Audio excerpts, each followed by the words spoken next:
इसी से जुड़ी हुई हमास के लड़ाकों नेतन्याहू का अल्टीमेटम सामने आया। 101 इजरायली बंधकों को रिहा करे हमास। अब इजरायल की तरफ से कहा जा रहा है बदले में हमास लड़ाकों को मिलेगा जीवन दान। सिनवार से भी बुरी मौत देने की चेतावनी दी गई है इजरायल की ओर से। नेतन्याहू ने कहा है कि यह अंत की शुरुआत है। तो हमास को नेतन्याहू का ऑफर, जी हां क्या है ऑफर, जरा उस पर भी गौर करते हैं। इजरायली बंधकों को रिहा करे हमास, ये कहा गया है। हमास के लड़ाके तुरंत हथियार डाल दे, हथियार रखने पर गाजा में रहने की इजाजत नहीं है और बंधकों को वापस करने पर सुरक्षित जाने देंगे, ये भी ऑफर में शामिल है। नुकसान पहुंचाने पर सिनवार जैसा अंत होगा। हमास के कब्जे में 101 इजरायली बंधक हैं। 7 अक्टूबर 2023 को ये सभी लोग बंधक बनाए गए थे और तब से ये ऑपरेशन लगातार जारी है। और इस बीच एक और बड़ी खबर आ रही है। बड़ी खबर यह कि सिनवार के बाद हमास के नए चीफ की तलाश अब तेज हो गई है। खालिद मशाल का हमास चीफ बनना अब संभव नजर आ रहा है। खालिद मशाल इस वक्त तुर्की में है। हमास को खालिद मशाल की हत्या की आशंका है। तो सिनवार को इजरायल की सेना ने दक्षिणी गाजा में मौत के घाट उतार दिया। सिनवार का मारा जाना हमास के लिए, हिजबुल्लाह के लिए, हूती के लिए, यहां तक कि खुद ईरान के लिए बहुत बड़ा झटका है, क्योंकि हमास की टॉप लीडरशिप का लगभग खात्मा हो गया है। आगे हम आपको सिनवार की मौत से जुड़ी कई बड़ी जानकारी और वीडियोस भी दिखाने वाले हैं। और TV9 के पास ऑपरेशन सिनवार का वीडियो सामने आया है। मौत से कुछ देर पहले का ये वीडियो बताया जा रहा है। 47 सेकंड के वीडियो में जिंदा दिख रहा है सिनवार और वीडियो में सिनवार सोफे पर बैठा हुआ दिखाई दे रहा है। सिनवार ने कपड़े से अपने चेहरे को ढक रखा है। तो ये 47 सेकंड का वीडियो है जिसमें जिंदा दिख रहा है याह्या सिनवार और ये अपने आप को कपड़े से इसने ढक रखा है। सोफे पर बैठा हुआ याह्या सिनवार।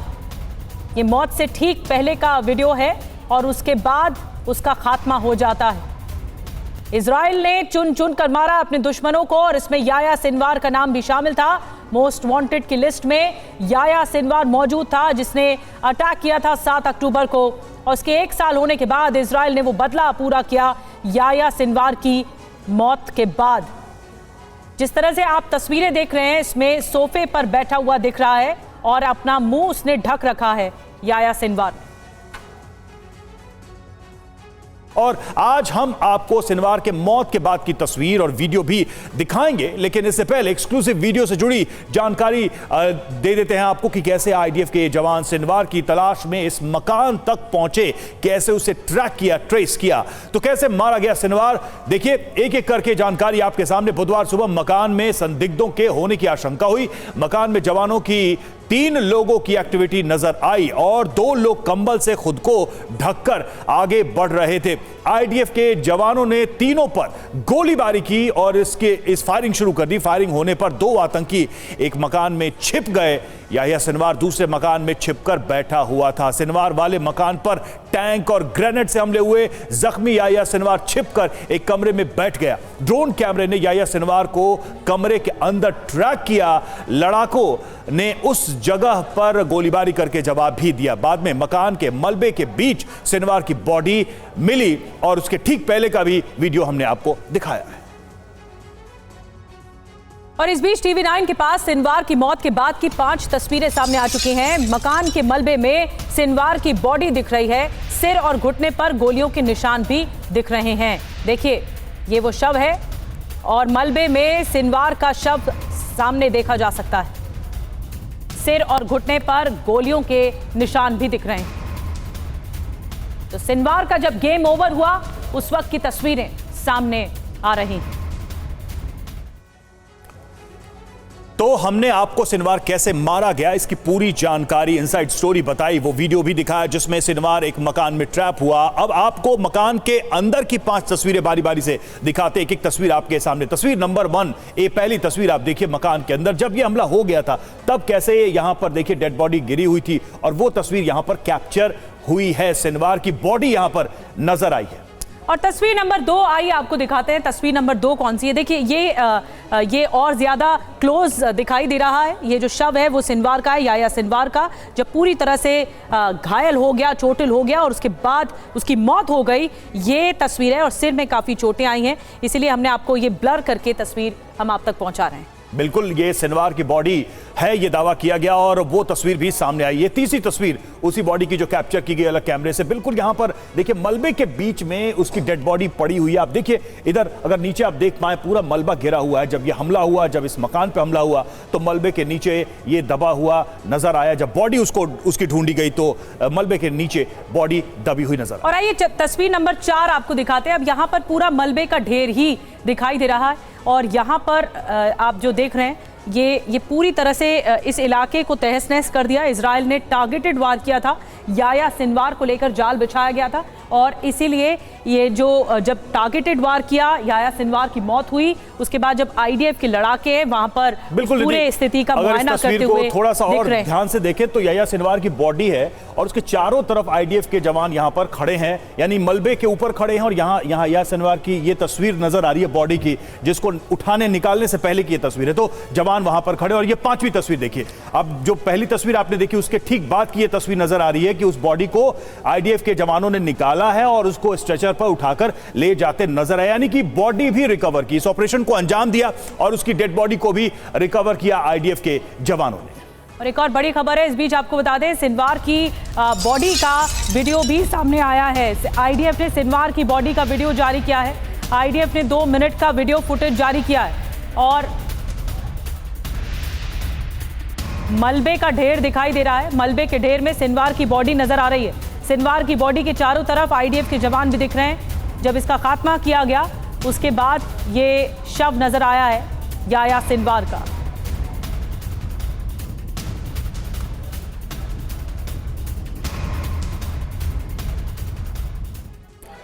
और आइए अब इस वीडियो की डिटेलिंग करते हैं। आप अभी एक साथ 3 वीडियोस देखेंगे। ये देखिए ये 3 तस्वीरें। पहले वीडियो में सिनवार की बॉडी मलबे में दिख रही है, जबकि दूसरे में सिनवार के सिर पर गोली लगी नजर आ रही है, जिसे हमने ब्लर कर दिया है क्योंकि सिर का एक हिस्सा गोली लगने से क्षत विक्षत हो गया है। और तीसरे वीडियो में सिनवार का घुटना दिख रहा है। फायरिंग और शेलिंग में सिनवार के घुटने में भी गोलियां लगी हैं। इसे भी हमने ब्लर कर दिया है क्योंकि तस्वीरें बेहद विचलित करने वाली हैं। लेकिन ये 3 तस्वीरें सिनवार की इस पूरे ऑपरेशन के बाद सामने आई है। और टीवी 9 के पास एक और बड़ी जानकारी है। गाजा में जहां मारा गया याह्या सिनवार, वहां पहुंचे थे हलेवी। आईडीएफ चीफ हलेवी ने उस जगह का दौरा किया था। सिनवार के मारे जाने के बाद पहुंचे थे आईडीएफ के चीफ। टीवी 9 के पास आईडीएफ चीफ हलेवी के दौरे का वीडियो भी सामने आ चुका है। बहरहाल एक और बड़ी खबर, गाजा में ऑपरेशन सिनवार पर आईडीएफ का बयान आ गया है। साउथ कमांड के जवानों ने सिनवार को मार गिराया। दक्षिणी गाजा के इलाके में ऑपरेशन को अंजाम दिया गया, ये आईडीएफ का बयान है। और आइए आईडीएफ के ऑपरेशन सिनवार के बारे में जानते हैं। कुछ अहम तथ्य आपके सामने हम रखने जा रहे हैं। आईडीएफ का ऑपरेशन सिनवार किसने दिया अंजाम, सबसे पहले तो यह जान लीजिए। दक्षिणी कमान के जवानों को सफलता मिली इस ऑपरेशन को अंजाम देने में। और ये सिनवार कहां छिपा हुआ था, आइए आपको बताते हैं। दक्षिणी गाजा के इलाके में छिपा हुआ था, जिसकी जानकारी थी। जानकारी मिली कैसे? टॉप लीडर के छिपे होने की जानकारी पहले से ही इजराइल को थी। इनपुट्स मिले थे, इनपुट्स के आधार पर जवानों ने फिर सिनवार को ट्रैक किया। सवाल यह कि कब से छिपा था यहां पर सिनवार, तो 7 अक्टूबर के बाद से दक्षिणी गाजा ये ठिकाना था सिनवार का, लेकिन फाइनली आईडीएफ ने इसे ट्रैक किया और सिनवार का खात्मा किया।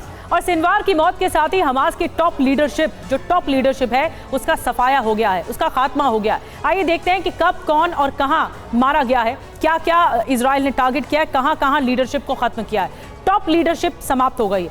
मोहम्मद दाइफ, इस्माइल हानिया, याह्या सिनवार, ये 3 बड़े चेहरे जिसे खत्म कर दिया गया इजराइल की ओर से। मोहम्मद दाइफ को 13 जुलाई को अंत कर दिया गया था इसका। इसके बाद इस्माइल हानिया का नंबर था, 31 जुलाई को इसका खात्मा किया गया। और अब याह्या सिनवार। तो एक एक करके चुन चुनकर इजराइल ने जो 7 अक्टूबर का हमला है उसका बदला लिया है। और इस बीच खबर यह है कि प्रेसिडेंट बाइडेन ने भी नेतन्याहू से बात की है। बाइडेन और नेतन्याहू की फोन पर बात हुई है। बंधकों की रिहाई को लेकर दोनों के बीच चर्चा हुई है। अब भी करीब 101 बंधक हमास की कैद में हैं। और सिनवार की मौत पर बाइडेन का बयान भी आ गया है। सिनवार की मौत दुनिया के लिए बहुत बेहतर है। बाइडेन ने कहा है कि 4 अमेरिकी नागरिक अभी भी बंधक हैं, हमास के कब्जे में हैं। बंधक संकट के लिए सिनवार जिम्मेदार था। और इजरायली रक्षा मंत्री का बड़ा बयान सामने आया, बंधकों की रिहाई के लिए कुछ भी करेंगे। योव गैलेंट ने कहा हमास लड़ा के तुरंत बंधकों को छोड़े, ये चेतावनी दी है। और बात सलमान खान की, बॉलीवुड के दबंग खान सलमान खान को फिर मिली धमकी। मुंबई ट्रैफिक पुलिस को आया धमकी भरा मैसेज करने वाले ने खुद को बताया लॉरेंस बिश्नोई गैंग का करीबी। मुंबई के ट्रैफिक पुलिस के व्हाट्सएप नंबर पर धमकी भरा मैसेज आया। मैसेज में अभिनेता सलमान खान से लॉरेंस बिश्नोई के साथ लंबे समय से चल रही दुश्मनी को खत्म करने के लिए 5 करोड़ रुपए की मांग की गई। बाबा सिद्दीकी से भी बुरा हाल करने की धमकी दी गई है सलमान खान को। तो ये बड़ी जानकारी सामने आ रही है। सलमान खान की सुरक्षा से जुड़ी हुई एक और धमकी सलमान खान को दी गई है और ये इस धमकी में कहा गया है कि बाबा सिद्दीकी से भी बुरा हाल होगा सलमान खान का। और धमकी देने वाले ने खुद को लॉरेंस बिश्नोई गैंग का सदस्य बताया। व्हाट्सएप पर यह धमकी दी गई। मुंबई पुलिस के ट्रैफिक डिपार्टमेंट के व्हाट्सएप नंबर पर यह धमकी भरा मैसेज आया।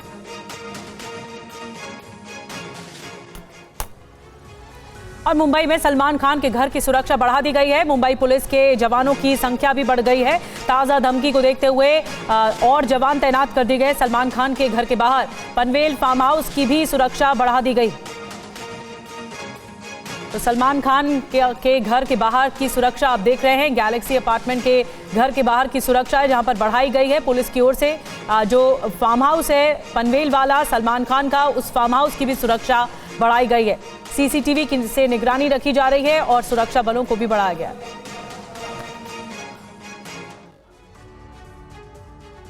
और सलमान खान के घर के बाहर सुरक्षा बढ़ाने के बाद TV9 रिपोर्टर गोविंद ठाकुर ने उनके घर के बाहर से एक रिपोर्ट भेजी है। आइए देखते हैं। राष्ट्रवादी कांग्रेस पार्टी के नेता बाबा सिद्दीकी की हत्या के बाद एक बार फिर लॉरेंस बिश्नोई गैंग की तरफ से सलमान खान को धमकी मिली है। मैं इस वक्त फिल्म अभिनेता सलमान खान के घर गैलेक्सी अपार्टमेंट के बाहर खड़ा हूं। यहाँ पर देख सकते हैं धमकी मिलने के बाद जो उनकी सुरक्षा रक्षक हैं वह अलर्ट हो चुके हैं। ऑलरेडी सलमान खान को एक्स्ट्रा पुलिस बंदोबस्त दिया गया है, लेकिन उन्हें फिलहाल सतर्क कर दिया गया है। सीसीटीवी कैमरे के माध्यम से उनके घर के आसपास के पूरे इलाके की नज़र रखी जा रही है। बता दें कि धमकी देने वाले ने सलमान खान और लॉरेंस बिश्नोई के गैंग के बीच चल रहे विवाद को ख़त्म करने के लिए 5 करोड़ रुपए की मांग किया है। इतना ही नहीं, जो मैसेज मिला है मुंबई ट्रैफिक पुलिस को मैसेज आया है इस तरह का लॉरेंस बिश्नोई के आदमी की तरफ से, और उसमें ये भी कहा गया है कि जो यह धमकी बड़ा मैसेज है इसे हल्के में नहीं लिया जाए, नहीं तो जो बाबा सिद्दीकी का हुआ उससे भी बुरा हाल सलमान खान को होगा। बता दें कि सलमान खान की धमकी के बाद, इस नए धमकी मिलने के बाद से उनके घर के बाहर जो पुलिस सुरक्षा ऑलरेडी पहले से तैनात है वो अलर्ट हो गए। अब देख सकते हैं इस वक्त भी उनके घर के आसपास में पुलिस के जवान खड़े हैं। और वहीं दूसरी तरफ मुंबई पुलिस अब इस पूरे मामले की जांच में जुट गई है। एक्स्ट्रा पुलिस की गाड़ियां यहाँ पर खड़ी कर दी गई है ताकि किसी भी प्रकार का कोई यहाँ पर हरकत ना हो सके। यहाँ से जो भी लोग आ रहे हैं या जो यहाँ पे सलमान खान के घर को देखने के लिए आते हैं उनकी जांच पड़ताल कर रहे हैं। फिलहाल पुलिस तो फिलहाल यहाँ पे किसी को खड़ा भी नहीं होने दे रही है, लेकिन जो आ रहे हैं उनसे पूछताछ करें, उसके बाद ही यहाँ से उनको जाने दिया जा रहा है।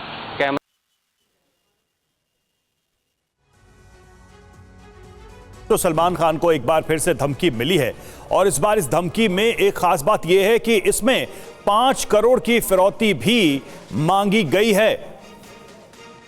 राजीव सिंह हमारे साथ इस वक्त जुड़े हुए। राजीव, ये धमकी में एक नया एंगल नजर आ रहा है कि पहली बार पैसों की डिमांड की गई है।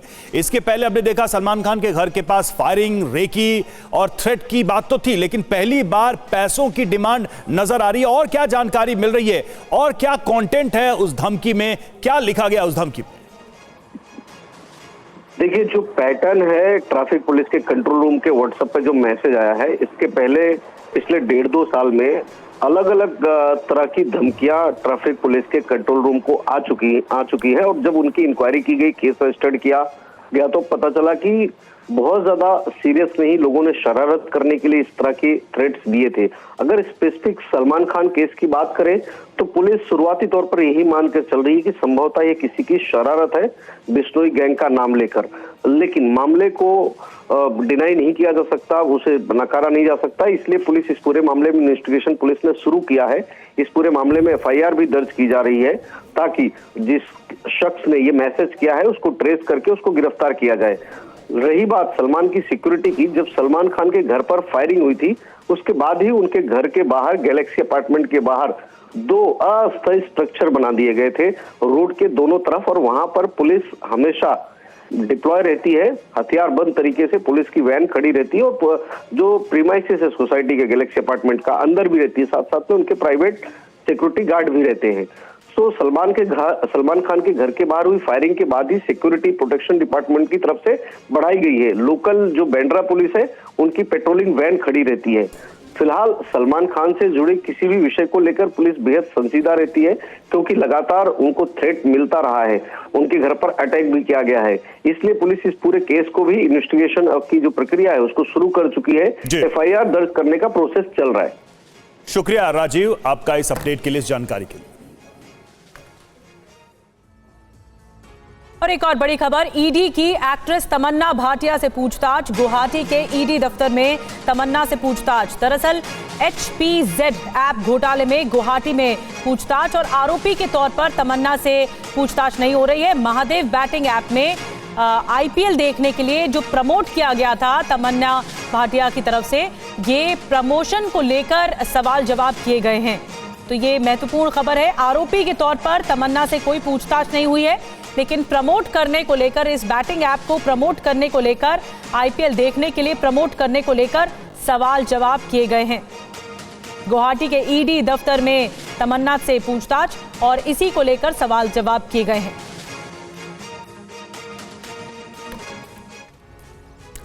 तो तमन्ना भाटिया से ईडी की पूछताछ क्यों, यह सवाल अहम है। एक्ट्रेस तमन्ना भाटिया से HPZ ऐप से जुड़े मामले में पूछताछ की गई है। आरोपी के तौर पर नहीं, ऐप को प्रमोट करने को लेकर यह पूछताछ की गई है।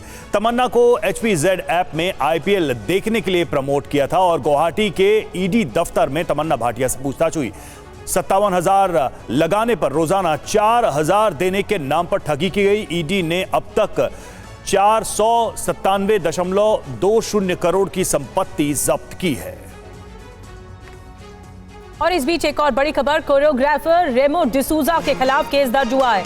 रेमो की पत्नी और कंपनी पर धोखाधड़ी का आरोप है। रेमो पर 11 करोड़ से ज्यादा की ठगी का आरोप है। तो रेमो डिसूजा के खिलाफ, जो कोरियोग्राफर है, जाने माने कोरियोग्राफर, उनके खिलाफ केस दर्ज हुआ है। रेमो की पत्नी और कंपनी पर धोखाधड़ी का आरोप है। रेमो पर 11 करोड़ से ज्यादा की ठगी का आरोप है।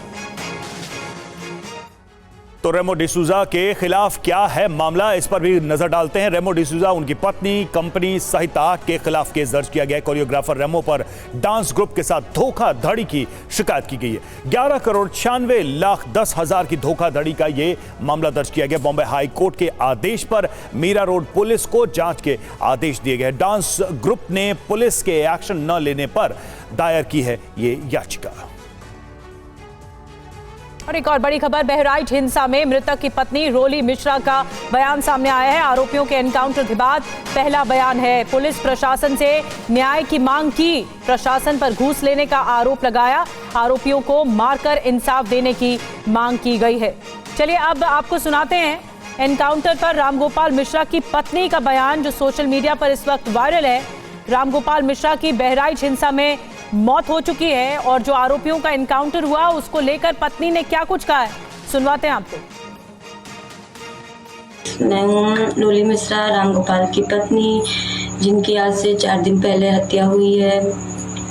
हम न्याय मांग रहे हैं, जो न्याय हमें मिल नहीं रहा है। पुलिस प्रशासन हमें न्याय नहीं दिला रही है। वो लोग घूस ले लिए हैं, उन्हें पकड़े तो ज़रूर हैं, लेकिन उन्हें मारा नहीं गया है। हम लोगों को दिखा दिया गया है कि पैर पे गोली मारी गई है, लेकिन इंसाफ हमारे साथ नहीं हो रहा है। पुलिस प्रशासन हमारे साथ बहुत अन्याय कर रही है, हमें इंसाफ नहीं दिला रही है। और क्या ही कहें, पुलिस प्रशासन हमारा साथ नहीं दे रही है। जो हमें चाहिए वो हमें मिल नहीं रहा है। और अब आपको बहराइच हिंसा से जुड़े 2 वीडियोस हम दिखाने जा रहे हैं। पहला वीडियो 13 अक्टूबर का है, जिसमें आरोपी सरफराज का राम गोपाल मिश्रा पर गोली चलाने का वीडियो सामने आया, उसकी तस्वीर सामने आई थी। हालांकि तब इसका नाम सलमान बताया गया था, लेकिन बाद में पता चला कि इसका नाम सरफराज है। दूसरा वीडियो जो है वो आरोपियों के साथ कल हुए पुलिस के एनकाउंटर के बाद का है और यूपी पुलिस ने बताया कि सरफराज और तालिब नाम के इन आरोपियों ने पहले पुलिस पर फायरिंग की। इसके बाद पुलिस के जवाबी एक्शन में सरफराज के दाएं और तालिब के बाएं पैर में गोली लगी। वहीं बहराइच में हुए एनकाउंटर को लेकर सियासत भी शुरू हो गई है। एक तरफ अखिलेश यादव ने कहा है कि सरकार अपनी नाकामी को छिपाने के लिए इस तरह के एनकाउंटर करा रही है, तो वहीं बीजेपी विधायक सुरेश्वर सिंह ने कहा कि अखिलेश अपराधियों के एनकाउंटर पर कभी सकारात्मक बात नहीं करते। घटनाएं जो हो रही हैं वो सरकार की नाकामी की वजह से हो रही हैं। सरकार अपनी नाकामी छिपाने के लिए एनकाउंटर कर रही है। एनकाउंटर, नई परिभाषा में हाफ एनकाउंटर और भी कई परिभाषाएं जो सरकार ने बनाई हैं। अगर एनकाउंटर से ही लॉ एंड ऑर्डर बेहतर हो रहा होता तो अभी उत्तर प्रदेश कई आंकड़ों में और प्रदेशों से अच्छा होता। एक भी कितना ही बड़ा अपराधी क्यों न रहा हो, सकारात्मक बात उन्होंने की नहीं। और फिर तो इस समय 13 नवंबर को 9 उपचुनाव हैं, 9 विधानसभाओं के, तो एक अच्छा अवसर है। आपदा में भी अवसर तलाश रहे हैं। और केंद्रीय मंत्री गिरिराज सिंह ने कहा कि ऐसे अपराधियों को मार देना चाहिए। वहीं सुप्रिया श्रीनेत ने एनकाउंटर पर सवाल उठाए। वैसे अपराधियों को तो बीच चौराहा पर खत्म कर देना चाहिए, लेकिन वो तो बचा हुआ है, यही बहुत है। उत्तर प्रदेश में कानून व्यवस्था का बुरा हाल है। उत्तर प्रदेश में कानून व्यवस्था पूरी तरह से ध्वस्त हो चुकी है। उत्तर प्रदेश में कानून व्यवस्था ने दम तोड़ दिया। उत्तर प्रदेश में इतना भीतर घात है बीजेपी में, इतना योगी जी की कुर्सी खतरे में है और डावाडोल स्थिति है कि वो उसी को बचाने में लगे हुए हैं। और इस वक्त चंडीगढ़ में एनडीए के सीएम डिप्टी सीएम की बैठक, और आपको बता दें ये बहुत महत्वपूर्ण बैठक है। प्रधानमंत्री मोदी की अगुवाई में ये बैठक हुई। बैठक का एजेंडा विकास को लेकर था। प्रधानमंत्री का प्रो पीपल प्रो गवर्नेंस पर जोर रहा इस बैठक में। बैठक के दौरान पास हुए 6 प्रस्ताव भी। तो कल जो बैठक हुई इसमें प्रो पीपल और प्रो गवर्नेंस पर प्रधानमंत्री मोदी की ओर से जोर दिया गया। तो एनडीए की बैठक में क्या क्या हुआ वो भी हम आपको बता दें। बैठक में मोदी के 10 मंत्र। पहला, संविधान खतरे के नाम पर कांग्रेस लोगों को गुमराह कर रही है और ये उन्होंने कहा कि जनता को बताना होगा। दूसरा, संविधान जन्म आधारित भेदभाव मिटाता है जबकि कांग्रेस पारिवारिक पार्टी है। तीसरी बात, बीजेपी ने जिन मुद्दों को अहम माना कांग्रेस हमेशा उनका विरोध करती है। चौथा, फूट डालो और राज करो की प्रवृत्ति वाले लोग संविधान की धज्जियां उड़ा रहे हैं। पांचवा, इंदिरा गांधी ने इमरजेंसी लगाकर उड़ाई संविधान की धज्जियां। छठा, राजीव गांधी ने शाहबानो केस में संविधान की भावना को कुचला। सातवां, हम कांग्रेस के इन कारनामों के बारे में लोगों को बताएंगे। आठवां, संविधान का अमृत महोत्सव सिर्फ इवेंट नहीं बल्कि हमारी प्रतिबद्धता है। नौवां, संविधान भारत के भविष्य को सुरक्षित रखने का दायित्व हमें देता है। और 10वां, हम संविधान सेवक बनकर जन जागरण और संविधान की पवित्रता की रक्षा का संकल्प लेंगे। तो मोदी के 10 मंत्र हुए बैठक में, और बैठक के बाद बीजेपी अध्यक्ष जेपी नड्डा ने कहा कि प्रधानमंत्री मोदी ने बैठक में इस बात पर जोर दिया है कि शासन के जरिए से लोगों की समस्याओं का समाधान किया जाना चाहिए। उनके मुताबिक हमें pro people pro governance P2G2 पर जोर देना चाहिए। प्रधानमंत्री जी ने इस बात पर जोर दिया, बल दिया कि लोगों को गवर्नेंस से उनके समस्याओं का सॉल्यूशन होना चाहिए और जो प्रशासन है उसकी मूल अवधारणा में जो उसकी स्पिरिट है वह इस बात पर निर्भर करती है कि हम लोगों के ग्रीवेंसेस को किस तरीके से रिड्रेसल करते हैं। और इसलिए इस बात का प्रयास होना चाहिए कि हम pro people pro active good governance P2G2 इस पर हम ध्यान दें और इसको हम आगे बढ़ाएं। एक बहुत बड़ी संख्या में नॉन कांग्रेस फ्रंट, जिसे हम एनडीए कहते हैं, राष्ट्रीय जनतांत्रिक गठबंधन कहते हैं, उसकी प्रेजेंस देश की प्रगति के साथ किस तरीके से आगे बढ़ रहा है उसकी ये काउंसिल जीती जागती मिसाल है। कुल मिलाकर इस कॉन्फ्रेंस में 6 प्रस्तावों पर चर्चा हुई और सर्वसम्मति से प्रस्ताव पारित किए गए। संविधान का अमृत महोत्सव मनाएंगे। 2025 संविधान को लागू हुए 75 साल हो जाएंगे और इसलिए उसमें छोटे बड़े कार्यक्रम मिलाकर हम संविधान वर्ष अमृत महोत्सव बनाएंगे और अमृत वर्ष मनाएंगे और उसके दृष्टि से संविधान की बारीकियों पर किस तरीके से देश में संविधान आगे बढ़ा है और उनके विषयों को जनता को जागृति कराने का काम करेंगे। और एनडीए की बैठक पर महाराष्ट्र के उप मुख्यमंत्री अजीत पवार ने कहा कि प्रधानमंत्री ने 4 घंटे सभी की बात सुनी, फिर अपनी बात रखी। अब सब उसी के मुताबिक काम करेंगे। वहीं मणिपुर के सीएम एन वीरेंद्र सिंह ने कहा कि हरियाणा में तीसरी बार जीत मिलना पीएम मोदी का कमाल है। बहुत अच्छी बैठक हुई, करीबन 4 घंटा प्राइम मिनिस्टर ने दिए, सबका सुना और उनके मत में क्या है वो भी बताया। तीसरी बार जो हरियाणा में इस बार जो जीता है ना, ये अपने मोदी जी का कमाल है और ये जीतने से पूरा गेम चेंज हो गया। और मध्य प्रदेश के मुख्यमंत्री मोहन यादव ने कहा कि प्रधानमंत्री मोदी की अगुवाई में एनडीए के मुख्यमंत्री परिषद की बैठक हुई, जिसमें प्रधानमंत्री ने कई टास्क दिए हैं। वहीं उत्तर प्रदेश के उप मुख्यमंत्री केशव प्रसाद मौर्य ने कहा कि हरियाणा की जीत ने पूरे देश में उत्साह पैदा किया है। हम सबका सौभाग्य है, यशस्वी प्रधानमंत्री के नेतृत्व में एनडीए के मुख्यमंत्री परिषद की बैठक हुई और जिस प्रकार से बैठक हुई है, ये भविष्य के विकास की दृष्टि से अपने अपने राज्यों में तालमेल की दृष्टि से बड़ी अलग ढंग की भूमिका में हुई है और यशस्वी प्रधानमंत्री ने कई टास्क भी दिए हैं। ऐसे कई मुद्दों पे हम आगे ज़्यादा अच्छे से काम करें। हरियाणा की विजय ने पूरे देश में अपार उत्साह पैदा किया है। माननीय प्रधानमंत्री जी की मौजूदगी में एक नव ऊर्जा का संचार हुआ है, बहुत जबरदस्त उत्साह है। इधर महाराष्ट्र से खबर है, महाविकास आघाड़ी में सीट बंटवारे पर अब तक फैसला नहीं हुआ है। 10 बैठकों के बाद भी कुछ सीटों पर पेच फंसा हुआ है। महाविकास आघाड़ी में 260 सीटों पर सहमति है, 28 पर गतिरोध बना हुआ है। आज फिर होगी महाविकास आघाड़ी की बैठक। और चुनाव पर महाविकास आघाड़ी का मंथन, एमवीए की 9 घंटे तक मैराथन बैठक, जिसमें 90% सीटों पर जो सीट शेयरिंग फॉर्मूला है वो तय किया गया है। 260 सीटों पर सहमति बनी है, 28 सीटों पर अब भी गतिरोध है, जो जानकारी मिल रही है। 20 से 25 सीटों पर फैसला पार्टियों के आलाकमान पर छोड़ दिया गया है।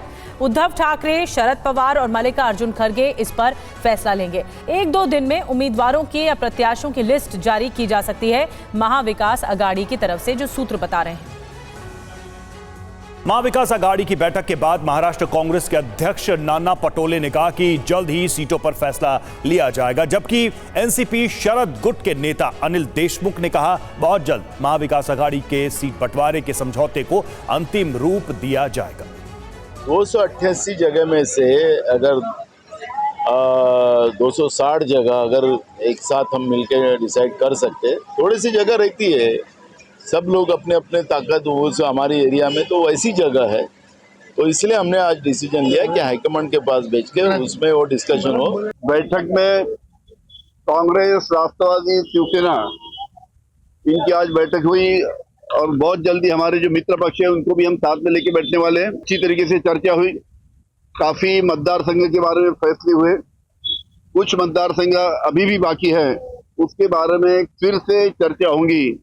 लेकिन आपको मैं बताना चाहता हूँ कि बहुत अच्छी तरीके से चर्चा हमारी चालू है और जल्द से जल्द महाविकास आघाड़ी की यादी पूरी तैयार हो जाएंगी और जल्द से जल्द हम ये यादी डिक्लेयर करेंगे। और अब खबर बिहार से। बिहार में जहरीली शराब से मौत का आंकड़ा बढ़ गया है। जहरीली शराब के चलते 35 लोगों की मौत हुई है। छपरा और सिवान के कई गांव में पसरा मातम। 5 पुलिस अधिकारियों को कारण बताओ नोटिस जारी किया गया। और शराबबंदी वाले राज्य बिहार में एक बार फिर जहरीली शराब पीने से सरकारी आंकड़ों के अनुसार 35 लोगों की मौत हो गई है। सारण और सिवान जिले के एक ही इलाके में ये मौतें हुई हैं। यहाँ के हर पंचायत में मातम पसरा है। दरवाजे पर शव रखा हुआ है, बच्चों की चीख पुकार मची है और महिलाओं का जो रोना है वो जारी है। बिहार के सीवान जिले के खैरा गांव में एक साथ 7 लोगों की मौत हो गई। महिलाएं और बच्चे बिलख रहे हैं। इनकी चीख पुकार कलेजा कपा देने वाली है। ग्राउंड जीरो से देखिए संवाददाता रूपेश कुमार की ये ग्राउंड रिपोर्ट। जहरीली शराब पीने से मौतें होती हैं। वैसे तो हर महीने मौतें होती हैं, लेकिन जब मौत का आंकड़ा बढ़ता है तब हंगामा बरपता है और घर में मातम पसरता है। देखिए ये रुदन और करंदन, ये सारण और सिवान ज़िले में, ये जो बॉर्डर का इलाका है, जो सिवान और सारण की जो सीमा है मसरख और उसके आसपास, वहाँ की ये स्थिति यहाँ पर है। देखिए यहाँ ये महिला रो रही है। अब यहाँ देखिए, हालांकि राजनीतिक पर्यटन भी शुरू हो गया है। आप देखिए कई राजनीतिक लोग भी यहाँ पर हैं, आरजेडी के एमएलसी हैं।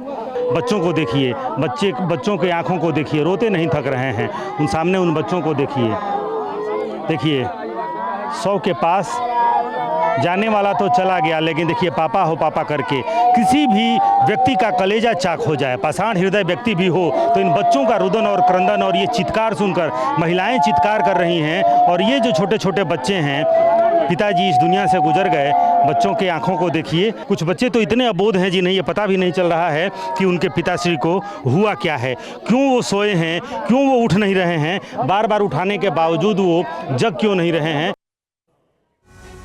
और बिहार के सिवान जिले के खैरा गांव में एक साथ 7 लोगों की मौत हो गई। महिलाएं और बच्चे रो रहे हैं। उनकी तस्वीरें सामने आई है। इनकी चीख पुकार कलेजा कपा देने वाली है। ग्राउंड जीरो से देखिए TV9 संवाददाता रुपेश कुमार की रिपोर्ट। और देखिए बिहार के सारण में भी जिस तरह की स्थिति हुई, बिहार में आज से शुरू होगी गिरिराज सिंह की हिंदू स्वाभिमान यात्रा। ये बड़ी खबर सामने आ रही है।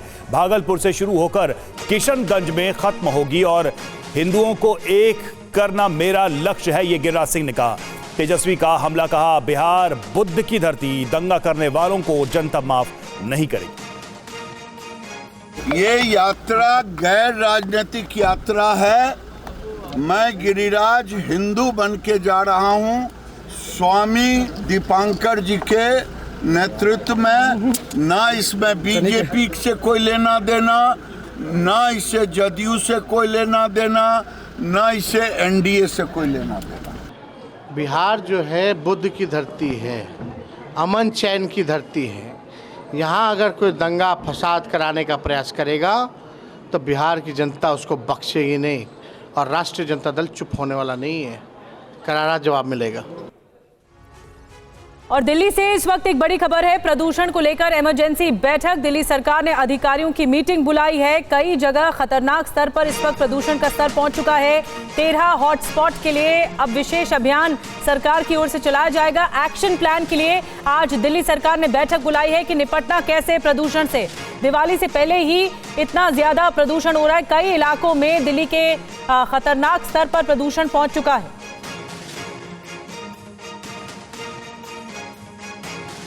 तो 13 हॉटस्पॉट हैं ऐसे जो चिन्हित किए गए हैं। बताया गया है कि यही इन जगहों पर एक्शन प्लान की ज़रूरत है और इसी को लेकर बैठक बुलाई गई है।